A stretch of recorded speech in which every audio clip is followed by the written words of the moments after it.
Welcome back students. ये हमारा दूसरा क्वेश्चन है सरल उत्थापक मशीनों के लिए। क्या दिया है? एक उत्थापक मशीन से 1000 किलोग्राम का भार उठाने के लिए 25 किलोग्राम के आयास की आवश्यकता होती है। भार द्वारा तय की गई दूरी 10 सेंटीमीटर है तथा आयास द्वारा तय की गई दूरी 800 सेंटीमीटर है। तो ज्ञात कीजिए पहला वेलोसिटी रेशो और दूसरा इफिशियंसी या दक्षता। तो इसमें भी सेम क्वेश्चन है। क्या क्या दिया हुआ है हम सबसे पहले लिख लेते हैं। गिवन डेटा, भार जिसे हमें उठाना है या load W is equal to 1000 kg। तो ये 1000 kg तो kg की यूनिट में दिया है। ठीक है, हम देखते हैं आगे आयास किस यूनिट में दिया है।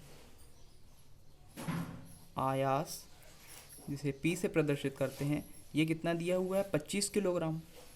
ठीक है, ये भी किलोग्राम में है।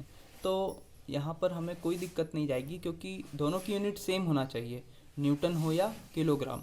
इसे यदि हम न्यूटन में कन्वर्ट कर लेते हैं तो इसमें किसका गुणा हो जाएगा? 10 का या 9.81, उसको राउंड ऑफ करके 10 का यदि हम गुणा करते हैं तो ये कितना हो जाएगा? 1 2 3 4 न्यूटन। यहाँ पर भी 10 का गुणा कर दे तो ये कितना हो जाएगा? 250 न्यूटन। हम दोनों वैल्यू निकाल कर देखेंगे, किलोग्राम में भी और न्यूटन में भी। यदि दोनों समान आती है तो आप मेरी बात समझ जाएंगे कि जब अनुपात निकाला जाता है तब हर और अंश दोनों की जो यूनिट हैं या विमाएँ हैं वो एक जैसी होनी चाहिए। इससे फ़र्क नहीं पड़ता कि वो कौन सी विमाएँ हैं। ठीक है, तो अब हम देखते हैं और क्या दिया गया है। आयास द्वारा चली गई दूरी, आयास द्वारा चली गई दूरी को हम क्या मानते हैं? x। तो आयास द्वारा तय दूरी कितनी दी हुई है? आयास द्वारा तय की गई दूरी 800 सेंटीमीटर और y जिसे हम क्या बोलते हैं? भार द्वारा तय दूरी बराबर कितनी है? 10 सेंटीमीटर। यहाँ पर भी दोनों की यूनिट सेम दी हुई है, सेंटीमीटर सेंटीमीटर। तो भी हम देखेंगे इसको मीटर में बदलने की ज़रूरत नहीं पड़ती या किसी और यूनिट में बदलने की ज़रूरत नहीं है। बस इन दोनों का यूनिट जो है वो एक बराबर एक जैसा होना चाहिए।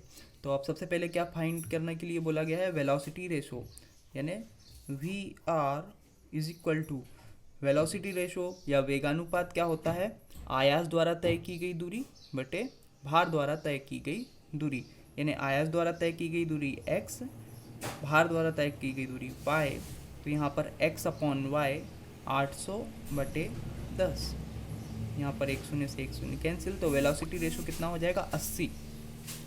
अब असल में वेगानुपात होता क्या है यदि हम इसे समझना चाहें साधारण शब्दों में, तो वेगानुपात का मतलब ये होता है कि जो हम आयास लगा रहे हैं वो उसी समय में 800 सेंटीमीटर तय करेगा जितने समय में भार 10 सेंटीमीटर तय करता है। बात आई आपको समझ में? एक निश्चित समय अंतराल में तय की गई दूरी को वेग कहते हैं। तो किसका वेग ज़्यादा हुआ? जिसने समान समय में ज़्यादा दूरी तय की। ज़्यादा दूरी किसने तय की? आयास ने। और कम दूरी किसने तय की? भार ने। इसलिए इसे वेगानुपात कहते हैं। हम अनुपात निकालते हैं केवल दूरी का, लेकिन कहलाता है ये वेगानुपात, क्योंकि यहाँ पर समय जो है वो कांस्टेंट होता है, वो स्थिर होता है, इसलिए ये वेगानुपात होता है ना। कई लोगों को ये डाउट होता है कि ये अनुपात तो वेग का है, लेकिन हम यहाँ पर दूरी का अनुपात निकाल रहे हैं। तो ऐसा इसलिए क्योंकि वेग बराबर होता है दूरी बटे समय। तो x के बटे में जो समय आएगा वही समय y के बटे में भी आएगा, क्योंकि समय अंतराल एक ही है। तो वो t से t जो होता है वो कैंसिल हो जाता है, तो सिर्फ बचती है दूरियाँ। तो दूरियों का अनुपात ही क्या बन जाता है? वेगानुपात।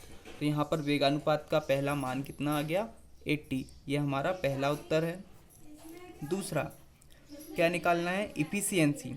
और इफिशियंसी का फॉर्मूला होता है mechanical advantage upon velocity ratio, इसके लिए हमें पहले निकालना पड़ेगा कि मैकेनिकल एडवांटेज कितना है। मैकेनिकल एडवांटेज क्या होता है, उठाया गया भार बटे लगाया गया एफर्ट या पी। तो W अपॉन पी, W कितना है, मैंने कहा था हम इससे भी निकालेंगे इससे भी निकाल देंगे, तो दोनों का अनुपात करके देखते हैं। 1000 बटे 25, तो ये कितना आएगा, 25 से कम 25, 25 चौके 100 और एक शून्य, तो ये कितना आया 40। यदि हम यहाँ पर इन दोनों का भाग कर कर देखते हैं तो 10,000 बटे 250, यहाँ 0 से 0 कैंसिल, और ये क्या बन गया 1000 बटे 25 जो कि ये था, तो इसका मान भी कितना आ जाएगा 40। मतलब ऊपर और नीचे नॉमिनेटर डिनोमिनेटर की यूनिट समान होनी चाहिए, बस यही एक कंडीशन है। यूनिट कुछ भी हो सकती है, किलोग्राम भी हो सकती है, न्यूटन भी हो सकती है। यहाँ के केस में यूनिट सेंटीमीटर भी हो सकती है, मीटर भी हो सकती है, मिलीमीटर भी हो सकती है, बशर्ते ये जो यूनिट है वो दोनों की समान होना चाहिए। ठीक है, तो ये मैकेनिकल एडवांटेज आपका आ गया है 40। तो जब हमारे पास एम ए की वैल्यू है 40 और वेलोसिटी रेशो हमने निकाला है 80, तो इफ़िशियंसी कितनी हो जाएगी, M A upon V R. M A की वैल्यू कितनी है 40, वी आर की वैल्यू है 80, तो ये कितना आ जाएगा 4/8, यानी 1/2 0.5, ये 0.5, और इसी को हम क्या लिखते हैं 50%।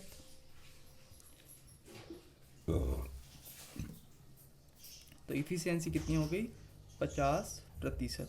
तो इस सवाल का उत्तर भी 50% इफ़िशियंसी के साथ आ गया है। ठीक है, तो ये भी बहुत आसान सवाल था, इसमें कुछ भी नया नहीं था, है ना। इसमें बस जो भार और आयास है वो किस में दिया हुआ है, किलोग्राम में, और मैंने बता चुका हूँ कि किलोग्राम हो या न्यूटन हो इससे कोई फ़र्क नहीं पड़ता, अंश और हर की यूनिट जो होती है वो समान होनी चाहिए, चाहे वो किलोग्राम हो या न्यूटन हो। Thank you.